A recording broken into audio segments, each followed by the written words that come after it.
हे पोहे खाऊन खाऊन मला कंटाळा आला, पण नवऱ्याला काय कंटाळा येत नाही. त्याबरोबर आता अंडी पण चालू केली. जिमवाली माणसं आहेत, काय बोलणार बाबा. घरामध्ये फर्निचर केल्या त्याची साफसफाई तर झाली पाहिजे ना, म्हणून 1-2 दिवसांनी करत असते. नुसती दिवाळीत केली साफसफाई की होत नाही ना. आणि हे आता दिवाळीचा खाऊ संपला आहे म्हणून डबे रिकामी झाले. ते म्हटलं ते पण चांगले घासून ठेवते. आणि तांदळाचं पीठ संपलं होतं, म्हटलं आता ऊन पडलं आहे छान, तर ते पण धुवून स्वच्छ असे सुकत घातले होते. मध्ये मध्ये आईची लुडबुड चालू होती. बहुतेक पुढे जाऊन मला कामात मदत करेल वाटतं. आणि नंतर आला सचिनचा कॉल, म्हणाला रेडी हो जायचं आहे बाहेर. म्हटलं कुठे, तर काही सांगितलं नाही. मग मी झाली होती अशी रेडी आणि निघाली होती. लिफ्ट जवळ गेली तर लिफ्ट काही आली नव्हती, म्हणून मी करत होती थोडा टाइमपास, बघत होती कशी दिसते, स्वतः छान दिसते की नाही.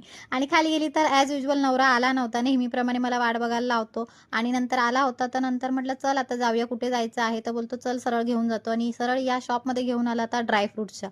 म्हटलं टाइमपास करायला घेऊन आलाय की घेणार आहेस, तर बोलतो नाही मला घ्यायचे आहेत, घेणारच. म्हटलं घे, बघूया किती घेते. आणि फायनली त्याने एवढे सगळे ड्रायफ्रुट्स घेतले होते. आणि असा होता माझा आजचा दिवस. चलो बाय.